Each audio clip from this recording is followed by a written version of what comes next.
Téléspectateurs JBTV, citoyens du monde, merci de nous retrouver. Le général Charles Blé Goudé, mais en même temps ministre de la Jeunesse et de l'Emploi, ici sur la place Inch'Allah Koumassi, reçoit et rencontre les jeunes de la galaxie patriotique, tous les jeunes de cette commune afin d'échanger sur la crise en Côte d'Ivoire. Quelle solution, qu'est-ce que trouver, quelle issue, quelle sortie, quelle issue, je vais dire quelle solution à l'issue de cette crise. Charles Blé Goudé vient ici rencontrer les jeunes, le général vient rencontrer les jeunes afin d'échanger avec eux pour trouver des solutions idoines. Nous vous invitons à suivre simplement cette rencontre, surtout le message important. Nous voulons simplement signaler que toutes les dispositions sécuritaires ont été ici prises, vous pourrez le constater.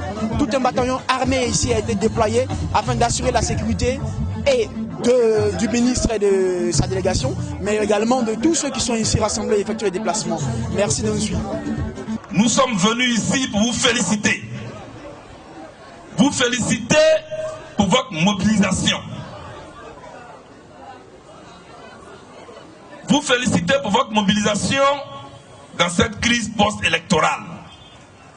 Il y a quelques semaines, la France, l'ONU ont tenté de nous imposer un président que nous n'avons pas élu. Et on a voulu nous intimider en nous intimant l'ordre ou en intimant l'ordre au président Gbagbo de démissionner. Beaucoup de journalistes étrangers m'ont même interrogé, me disent mais pourquoi depuis là Gbagbo ne veut pas démissionner? Je leur ai dit mais comment pouvez-vous demander au vainqueur d'une élection de démissionner? Je ne le dis pas pour me faire plaisir, mais c'est ce qui est la vérité. Gbagbo Laurent a gagné les élections en Côte d'Ivoire. C'est ça qui est la vérité.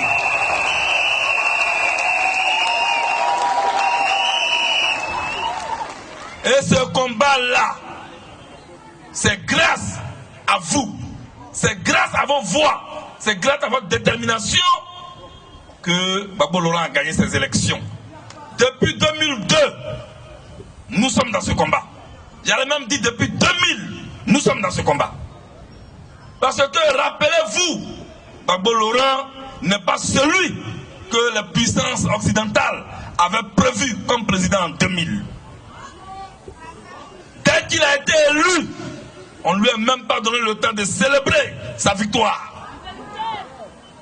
Ses propres hommes qui ont été tués par les hommes du général Gaï dans la rue ont été superposés dans une forêt quelque part, et voilà l'histoire du Chani.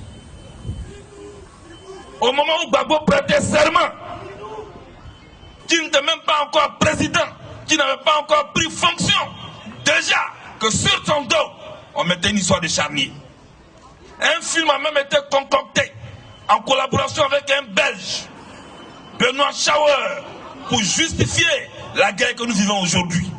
En fait, il y a longtemps que tous les plans sont concoctés pour dégager Gbagbo Laurent de là où il est. Tout cela a échoué. Et tout cela va toujours échouer. Une fois que les plans du charnier et autres ont échoué, un plan militaire a été conçu par Alassane Ouattara qui avait fait porter le masque à Guillaume Soro. La Côte d'Ivoire a été divisée à partir du 19 septembre 2002 jusqu'à aujourd'hui. Lomé, Accra, Pretoria, Marcoussis, telles sont les capitales que nous avons parcourues à la recherche d'une solution. Dit-on pour apporter la paix en Côte d'Ivoire. Mais pour eux, apporter la paix en Côte d'Ivoire veut dire que Gbagbo n'est plus président.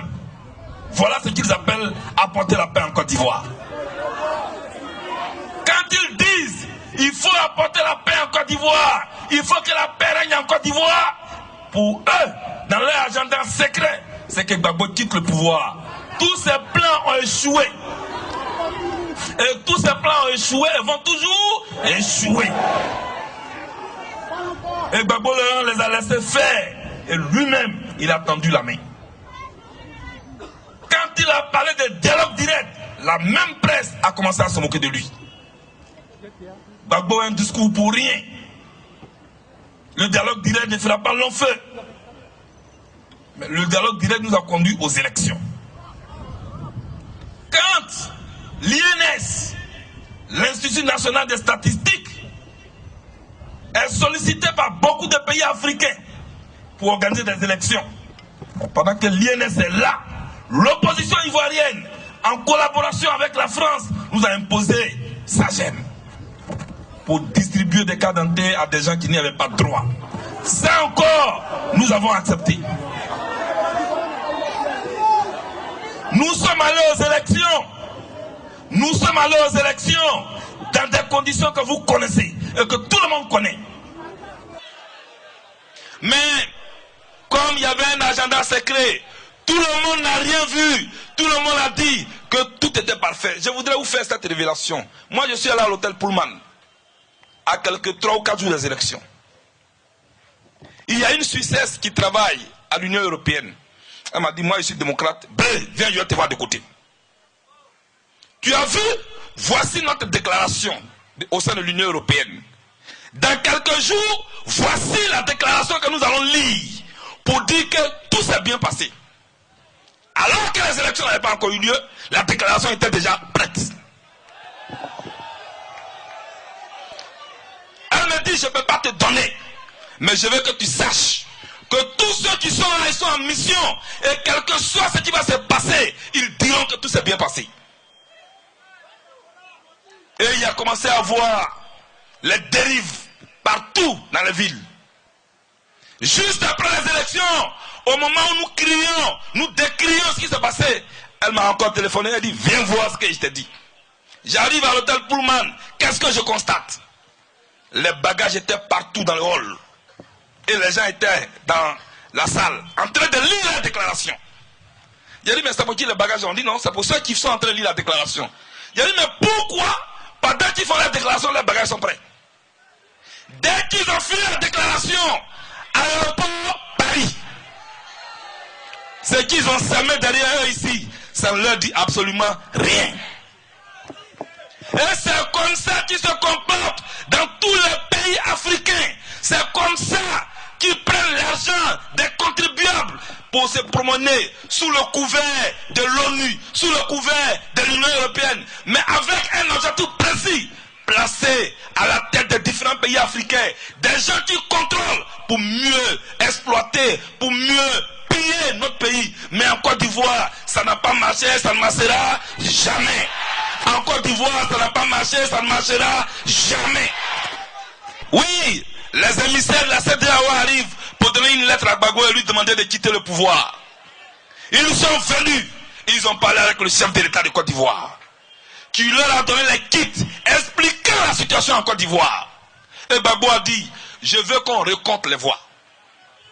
Si Ouattara dit qu'il a vraiment gagné, je veux qu'on recompte les voix. Les émissaires sont allés voir Ouattara, on dit, bon, Gbagbo dit on n'a qu'à recompter. Il dit, non, lui il ne veut pas. On dit, mais pourquoi tu ne veux pas? On n'a qu'à on dit on n'a qu'à recompter. Il dit que lui ne veut pas. Mais tu as gagné, non? Pourquoi tu ne veux pas recompter? Et les émissaires de la CEDEAO sont venus et ils ont vu le vrai visage de Ouattara. Un farceur, un menteur, un tricheur, un violeur, un voleur. C'est ça qui est la vérité. Un imposteur. Quelqu'un qui joue la victime. Toi, tu vois les gens armés dans la rue. Les gens qui incendient les immeubles. Les gens qui calcinent les policiers. Et après, c'est toi qui viens, oui, il y a eu 20 morts, il y a eu 30 morts. Mais quand les gens marchent à Paris, ils ne marchent pas avec les Kalachnikov. Quand les gens marchent à New York, ils ne marchent pas avec les Kalachnikov. Les gens de Ouattara, ils marchent avec les Kalash. Ce monsieur est un farceur, c'est un imposteur. Il vous induit en erreur, il vous mène en bateau. Ouvrez les yeux pour voir la vérité. Et la CEDEAO dit, écoutez, à partir d'aujourd'hui, nous écartons l'option militaire. Ce que je vous dis en Côte d'Ivoire, c'est que vous devez comprendre. C'est que Gbagbo avec qui vous jouez là. En ce moment, le seul gage de stabilité que la Côte d'Ivoire a, ça s'appelle Koudou Gbagbo Laurent. Le seul gage de paix, le seul gage de stabilité dont la Côte d'Ivoire dispose, c'est Gbagbo Laurent. Parce que si vous voulez, on peut jouer le jeu. Vous pouvez venir, on peut même ouvrir exprès. Et puis prenez-le du palais. Et puis, oh. Dieu. Vous connaissez les gens, vous ne les connaissez pas. J'ai dit, si vous voulez essayer un peu seulement, et que Gbagbo ouvre sa bouche pour dire aux Ivoiriens, ah, on m'a enlevé au pouvoir. Hein. La suite, là, vous allez voir. Ah, quand même. Comme tout le monde a commencé à être gagné par la sagesse, je vais aller vers mes gars pour leur dire, bon, ils n'ont qu'à essayer l'option diplomatique que eux-mêmes, ils ont finalement compris que la guerre ne peut rien arranger. Parce qu'ils pensaient que lui et que moi arrive. Et comment c'est qui? Avant de débattre avec quelqu'un, il faut demander son palmarès. Quand tu vas affronter quelqu'un sur le ring là, demande son palmarès. Il a mené combien de combats? Combien par KO? Il a mené combien d'adversaires à l'hôpital direct? Tout ça tu demandes avant de l'affronter. Donc il croyait que nous on a peur de combats, nous on a peur de rien. On a peur de rien. Parce qu'on se connaît. On n'a pas de fusil, hein? On n'a rien. Mais on a peur de rien. Parce que nous avons notre détermination. Nous avons notre conviction. Nous avons la vérité avec nous. Et nous avons l'Éternel des armées avec nous. C'est pourquoi je suis venu ici poliment demander aux jeunes patriotes, demander aux patriotes de Côte d'Ivoire, que comme tout le monde semble être gagné par la sagesse, et que tout le monde parle de dialogue, et que tout le monde parle de négociation, et que tout le monde parle de diplomatie, donnons une chance à cette voie-là. Et je vous demande de rester tranquille dans vos quartiers, de ne pas céder à la provocation et de rester à l'écoute du général.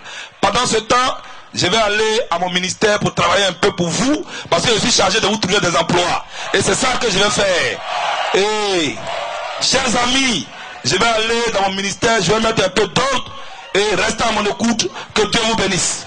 Alors téléspectateurs du BTV, nous vous l'annonçons tout à l'heure, nous sommes au stade Inch'Allah Koumassi et le général Blé Goudé, ministre de la Jeunesse et de l'Emploi, vient ici donc de rencontrer les jeunes. Et cette rencontre était essentiellement basée sur, il a essentiellement félicité les jeunes pour leur disposition, leur mobilisation, mais surtout leur calme et leur sagesse. Il est surtout revenu sur l'historique de la situation post-électorale. Il est également revenu sur la position de la France dans cette situation, mais sur les résultats frauduleux qu'a donné Issou Bakayoko, qui d'ailleurs depuis la France a tenu une conférence de presse pour dire qu'Alassane est encore président, et il s'est finalement attardé sur l'appel au calme de la part des jeunes, de rester disposés afin de recevoir son mot d'ordre qui ne tardera pas à revenir pour encore les mobiliser dès que la situation se présentera. Nous vous remercions de nous avoir suivis, téléspectateurs de DJB, et restez connectés sur les 3xW.tv pour l'information en ligne. À bientôt.